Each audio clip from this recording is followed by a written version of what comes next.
Hello， 今日分享嘅係 AP 18K 玫瑰金翻新鈀金，外觀已經氧化變黃，睇上去有啲黃金嘅感覺，但係稍後經過處理會恢復紅金顏色。錶殼邊位有啲點狀嘅崩位同埋花痕，白色膠圈同錶帶戴耐咗，亦都有出現多處氧化變舊變黃嘅情況。總體嚟講冇太大碰撞痕跡，都係屬於正常佩戴嘅損耗。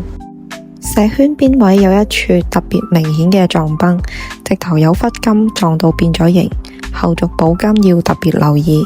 一齊嚟睇下翻新鈀金後嘅效果啦。首先，全錶翻新後將氧化變黃處理咗，重現翻正常嘅玫瑰金顏色。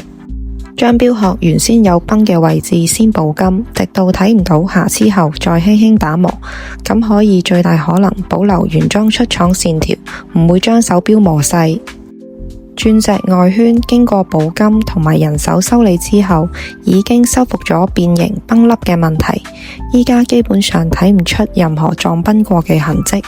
連同石圈外面8個型白色膠圈同埋白色錶帶都經過去氧化處理，重現翻光亮嘅雪白色，令隻錶翻新完睇上去更加協調，俾人一種成隻錶都好新嘅感覺。